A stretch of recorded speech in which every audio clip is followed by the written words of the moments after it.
Je ne suis sûrement pas la meilleure personne pour en parler, mais je suis très informé pour le faire. En vérité, la plupart des gens savent même ce qu'il faut faire pour s'enrichir. Mais je me dis qu'ils manquent de discipline, mais qu'ils se mentent à eux-mêmes en fait. Parce qu'il faut qu'on se le dise. Des fois, nous-mêmes, on a des vérités qu'on a peur de se dire à soi. Qu'on a peur de se chuchoter même à soi-même. Moi-même, il y a plusieurs années, j'étais dans ce cas-là. Je manquais vraiment de discipline. Et en vérité, je ne sentais pas moi de me dire certaines choses, certaines réalités.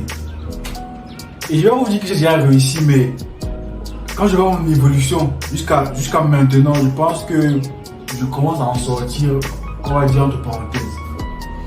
Donc sans perdre de temps, vraiment sans vraiment perdre de temps, on va passer directement. Je vais vous donner 4 sacrifices à faire. Soit en étant jeune ou vieux, il n'y a pas d'âge pour s'enrichir. Parce que nous tous nous connaissons, il y a les vieux de 60 ans qui sont très riches, millionnaires. Mais même aussi, des jeunes aussi, comme nous, comme vous, 20 ans, 25 ans, 18 ans même parfois, qui sont très riches aussi.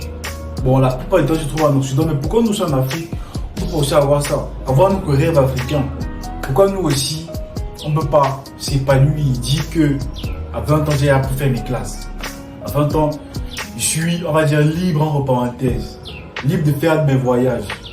Libre de vivre un peu. Pourquoi toujours vouloir s'enfermer dans une vie où on sera emprisonné, je vais dire comme ça.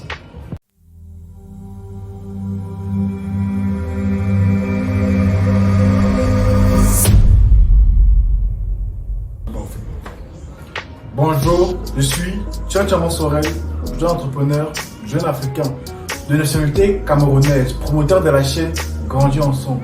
Dans cette vidéo, je vais vous donner 4 sacrifices à faire pour vous enrichir en Afrique. Tout avant de commencer, ce que vous devez savoir, c'est que la différence qu'il y a entre les riches et les pauvres, c'est que les pauvres investissent ce qui reste, du coup après avoir consommé. Mais les riches investissent et dépensent ce qui reste. C'est ça, je veux dire, c'est la nette différence qui existe entre ceux qui souffrent, ceux qui sont démunis et les milliardaires comme nous tous nous en Europe. Du coup, sans tarder, le premier sacrifice que vous devez commencer dès maintenant, pour que vous enrichissez aussi, c'est d'être discipliné. En fait, c'est quoi la discipline?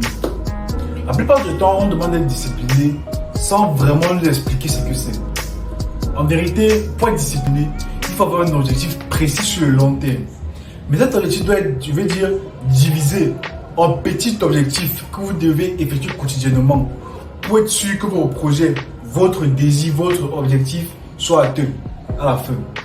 Par exemple, si on prend un cas pratique, imaginez un élève qui part à l'école chaque jour. Il sait qu'il a une évaluation dans 2 mois. Il a les cours, comment il fait? Il doit réviser chaque jour. Chaque jour, il doit réviser un peu, pour qu'arrivé le jour de l'évaluation, il puisse être prêt.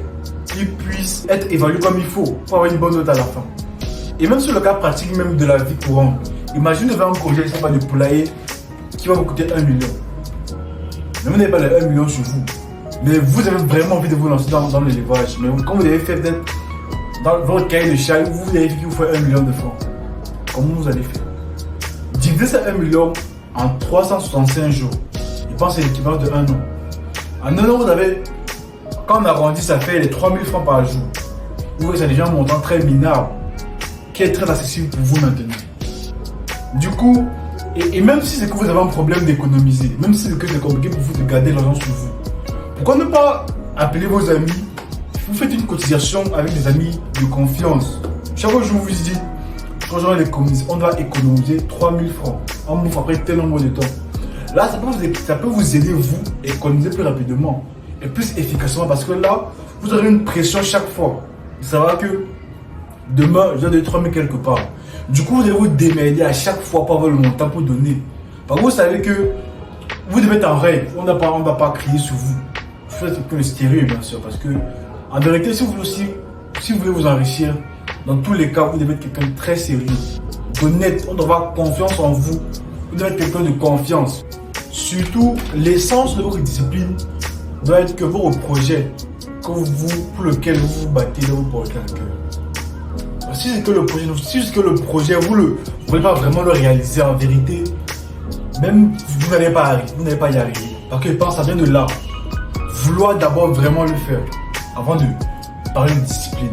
Et surtout pour faire, si vous avez un projet en tête, marchez avec ceux qui ont les mêmes ambitions que vous, les mêmes projets que vous.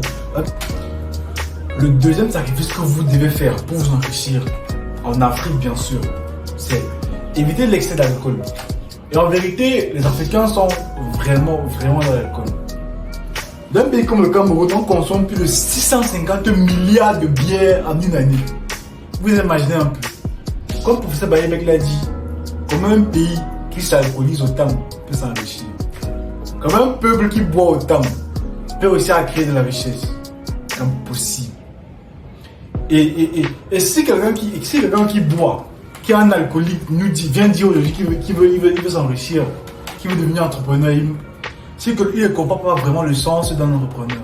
Un entrepreneur, c'est quelqu'un qui résout les problèmes. C'est quelqu'un qui saute sur les opportunités. Normalement, un vrai entrepreneur qui est peut-être parmi vous va comprendre que le Cameroun consomme plus de 650 milliards de bières en une année. Lui va réfléchir comment développer ça. Comment voir comment lui peut entrer dans le réseau pour vendre sa part de bière à l'intérieur. C'est que ça passe, c'est un vaste marché. Du coup, il faut vraiment y penser. L'alcool, quelqu'un qui s'alcoolise beaucoup ne peut pas réfléchir. Pour réfléchir, il faut être lucide. Pour avoir des projets, pour réaliser ses projets, pour bien réfléchir ses projets, il faut être lucide. J'ai une petite anecdote pour vous.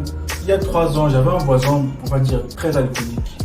Il avait 3 enfants, sa femme était même partie. 3 enfants, ses enfants étaient toujours. Ses enfants étaient déscolarisés pour commencer. Ses enfants ne partaient pas à l'école. Parce qu'ils partaient à l'école, c'est tout le temps. On ne partait même plus. Ses enfants sont devenus les banquiers au quartier à un moment donné. C'était les petits enfants, on prend encore les contrôler. Vous voyez. Et le père toujours dans les rigoles, toujours des les enfants étaient toujours seuls à la maison.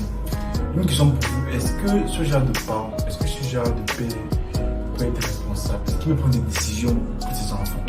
Est-ce qu'il peut donner des conseils à ses enfants, lui, le soulage? Je ne pense pas. Il ne pose aucun problème. Au contraire, il crée des problèmes. Et heureusement même, sa femme est venue récupérer les enfants, elle est partie avec lui. Et nous devons être lucides. Je n'interdis pas de boire le vin. Quelqu'un peut boire, c'est une bière. Pour quand même, on ne sait pas, pour se détendre un peu. Mais quand vous partez 2, 3, 4, les gens qui veulent un casier, ça se passe comment vous voulez.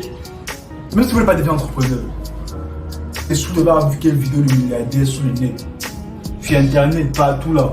Parce que ça va très vite. S'il y a un seul milliardaire que vous avez vu sous quelque part, quand on dit qu'on l'a trouvé, il a bu de cérémonie, il s'est couché bien même chez lui-même.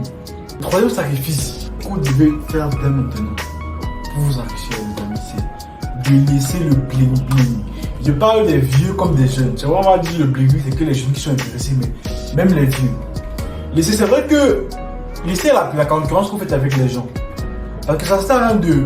Il y a un truc qui veut dire, c'est ne comparez pas le 3e chapitre de votre vie à vous avec le 25e chapitre d'une autre personne. Quelqu'un d'autre déjà peut-être peut y avoir travaillé tout dans sa vie, il est déjà financièrement à l'aise. Il se permet de faire des choses. Et vous n'avez encore rien. Vous voulez avoir la même chose que lui. Ça ne va pas aller. Vous allez vous arrêter là au carrefour. Vous n'allez pas arriver. Ça sert à rien de vouloir, dès que le iPhone 15 sort, vous devez l'acheter. Si vous pouvez le faire, le problème c'est, si vous pouvez acheter l'iPhone 15, même quand il n'y a pas même d'iPhone, c'est juste un cas particulier. J'ai bien dit c'est tout. Même les vêtements, ça sert à rien d'acheter des vêtements chers alors que vous n'arrivez pas à vous nourrir. Ça sert à rien d'acheter un vêtement cher à 100 000, 200 000. Alors que, après, derrière, vous n'avez rien pour pouvoir même payer le loyer après. Ça ne va pas vous aider. Ça sert à rien de dépenser de tels montants et après, vous n'allez pas pouvoir investir quelque part. Ça ne sert à rien. Que j'ai investi, ce n'est pas forcément dans un business, même payer une formation pour s'éduquer soi-même. Ça ne sert à rien de poursuivre la mode alors que dans 5 ans, ce que vous poursuivez maintenant ne sera plus d'actualité pour l'intérêt.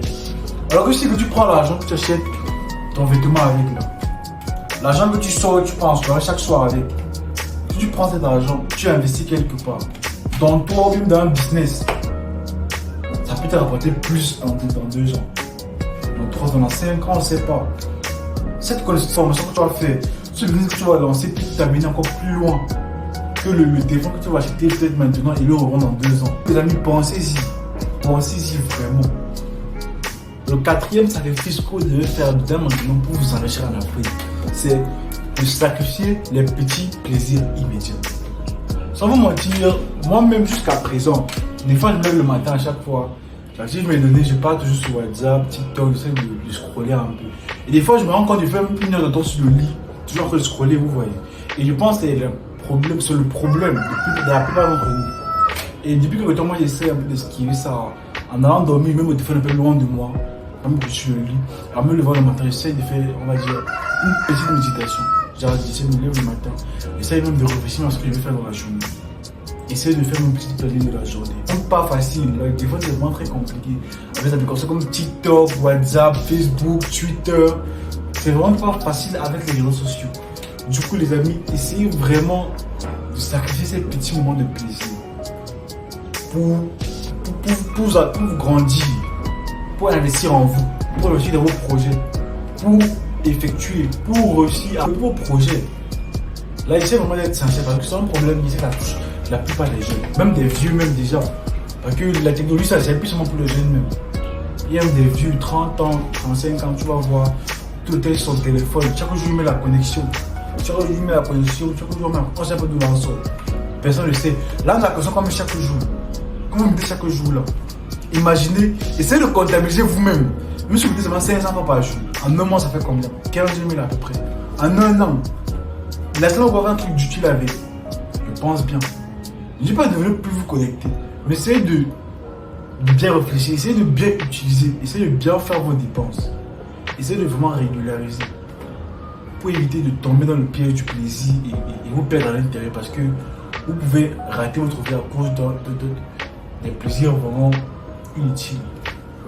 Donc vraiment les amis, prenez conscience.